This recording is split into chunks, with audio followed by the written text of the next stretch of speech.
Hello, welcome back to Open Hand Farm. My name is Penny, and I love the idea of preserving things in life. One of the things I like to preserve is our health, and I like to do that through plants that God has given us to use for our medicinal benefits. So I have a couple of salves that I like to keep on hand. I have friends that use the salves and have had really good results and keep coming back for more. I'm running low though, so I need to restock.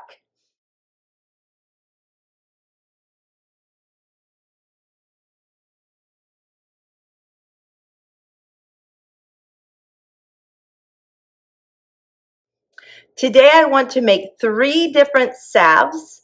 One of them is called Simple Soothing Salve, and that is made with arnica, and that is an herb that has a pain relief attribute to it. Now it cannot be ingested because it is poisonous. So we will make that one last because I don't want any of the arnica residue to be left in my jar or on my utensils that I make these salves with. Another salve I'm going to make is a comfrey salve, and comfrey is good for so many things. It's good.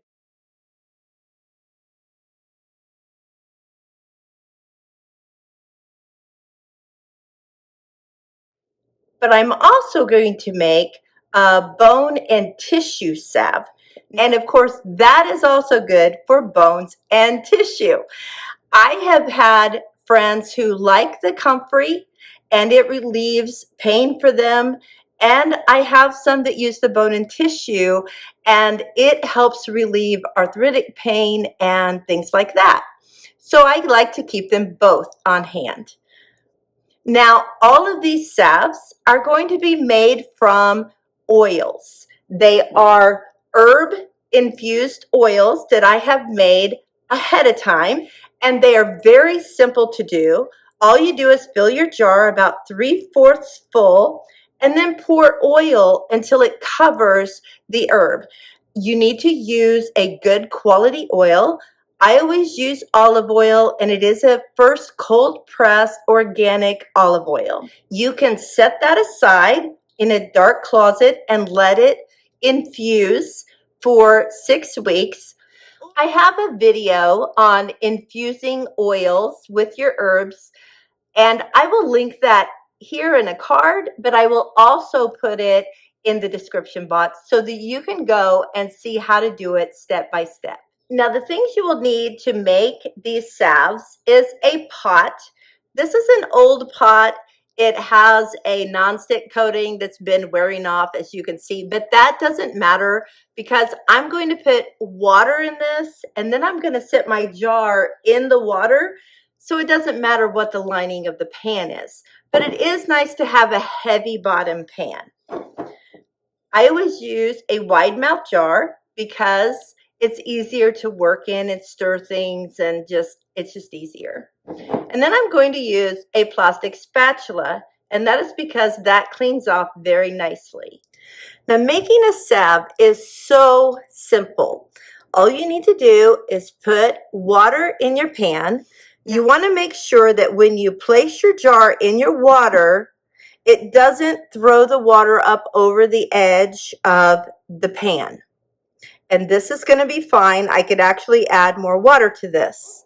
Now, all I need to do is combine my oil along with some beeswax pellets, and that is what is going to make my oil become a salve, because we melt the pellets in the oil, and then when it cools, the beeswax will solidify and turn the oil into a salve.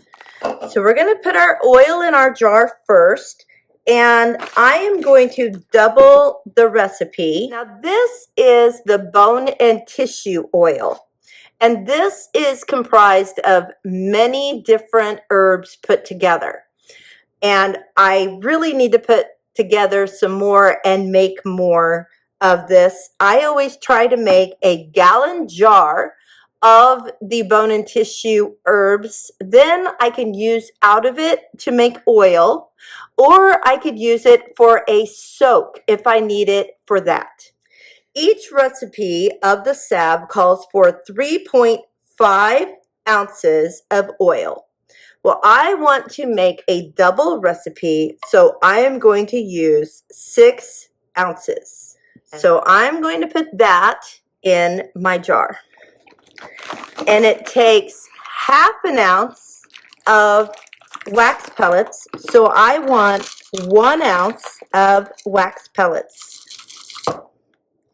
And some of you are probably thinking you should be weighing this. I have done it both ways, so I thought today I would do it this way so that those that don't have a scale can see it can still be done. I'm a little bit over that, and you might think that's no big deal, but it does change the consistency of your salve.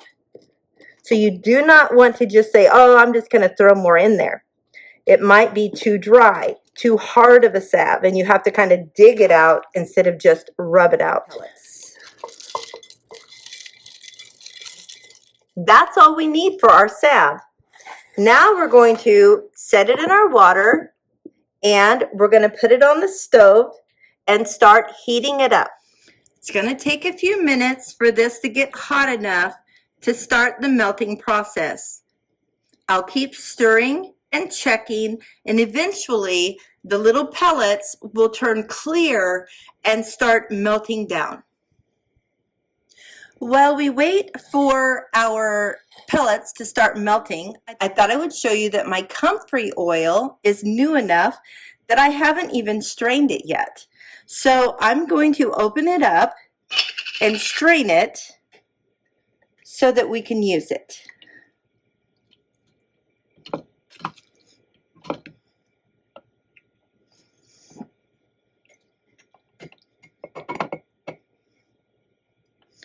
Now, when you make your oils, you don't want to use fresh plants. You want them to be dry, or you want them to at least have set overnight or for a couple of days so that the moisture is drawn out of them. Because if you have moisture in your oil, it can become rancid. I always use dry herbs because I don't want to take that chance. Now, I did grow this comfrey and dry it in my dehydrator. That's why the leaves are so big. If you buy it, like on Amazon or something, it'll probably come in smaller pieces. You just want to make sure that they're all broken up, though, to get as much benefit out of the plant as necessary in the oil. And then I'm just going to pour this back into my jar. But I will reserve out the 6 ounces that I need to make my salve.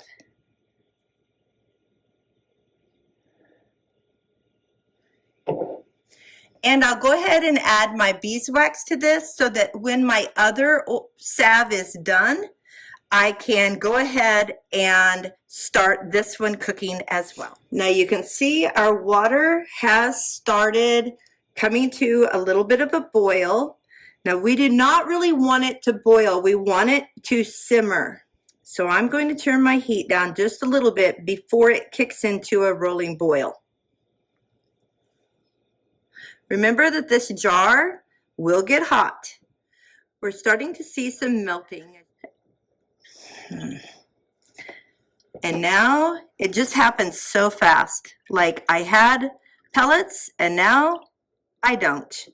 Let me see if I can get these back down in there.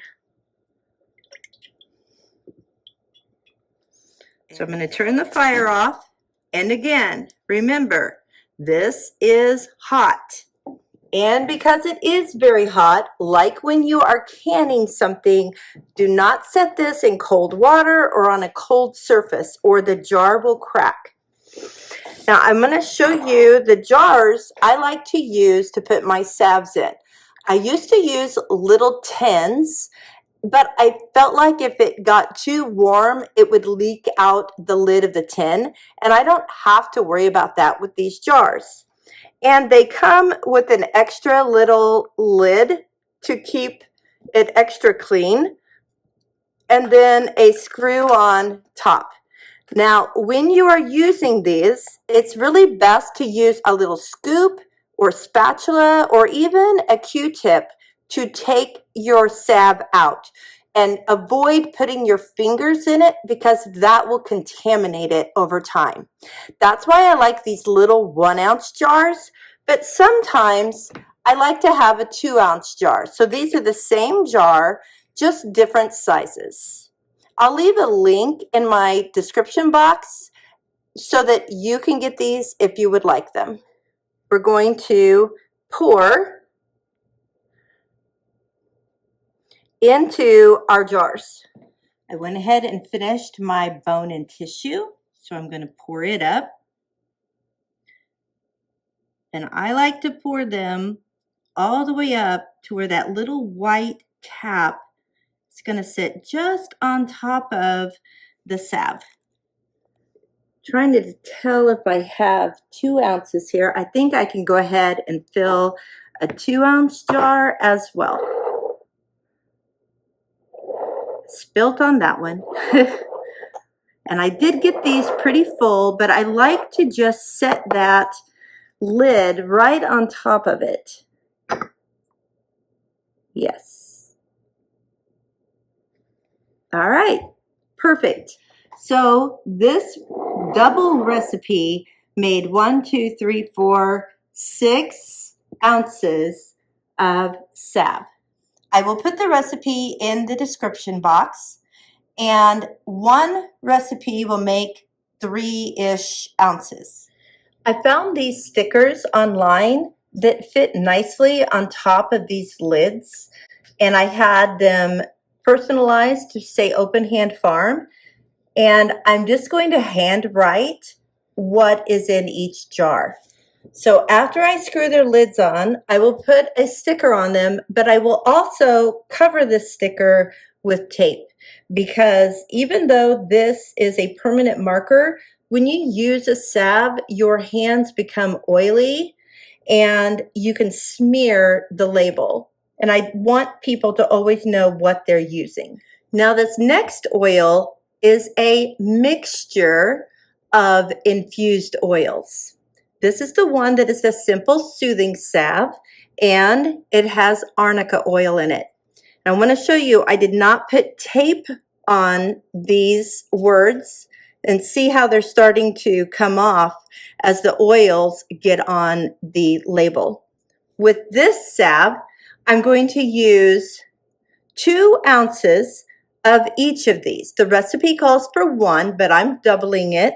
So I'm going to start with the calendula because I'm not sure I have 2 ounces.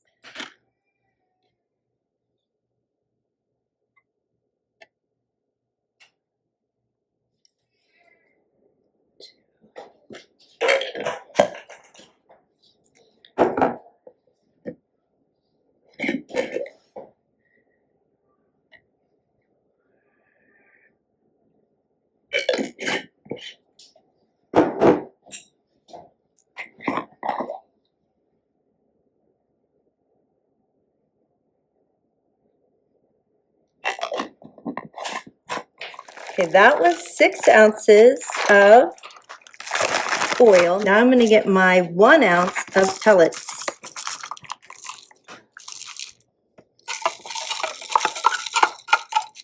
And I'm using a clean jar. I could have just washed the other jar and used it, but I didn't want it to have any moisture in it. You might be wondering why I wanted a clean jar this time, and for the other 2, I didn't care.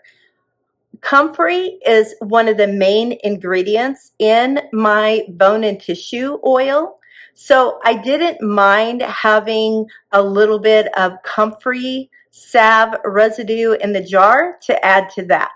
But this salve does not contain comfrey, so I wanted to start fresh. To clean my utensils, I use my very, very hot water that is from my tap. It gets so hot that I cannot leave my hand under it. Here's my waxy jar. And just to be clear, you don't want to put a jar that has all of this waxy oil in your dishwasher because it will clean this jar out and it will put that waxy, oily texture on everything in the dishwasher. I'm going to add some Dawn dish soap, which I don't usually use. I just have it on hand for situations like this. I'm going to put some in there and put some of this very hot water in it. And I'll do the same for my oily measuring cup. And if I feel like it's not melting it enough, I will pour some of that water out. Be careful because your jar is oily feeling and it can slip out of your hand. I'm going to pour some of this water in that was in my pan. So it's very hot. And then I'm going to take an old brush as I get the worst off until I feel like it's pretty good. It's not greasy and waxy anymore. And then I put it in the dishwasher and finish the job. But this is usually pretty good.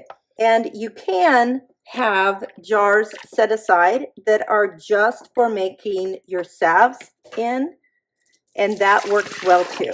And because this is the jar I made my Simple Soothing Salve in, and it had arnica in it, and arnica is poisonous if ingested, I am going to wash this jar out and just clean it by hand, and I will put it with my herbs and the things that I use to make salves with, and only use it for arnica salve. No wax residue or anything like that. After it dries, I will put a lid on it that is labeled used with arnica so that I am sure to not misuse it. Well, I hope this helps you realize how simple it is to make your own salves at home. I need to remind you, though, that I am not a certified herbalist. I am not a doctor. I am not a pharmacist. So please do your own research on making your oils, making your salves, and deciding on which herbs to use. Thanks so much for coming along. If you're new here, it was so nice having you, and we would love to have you again.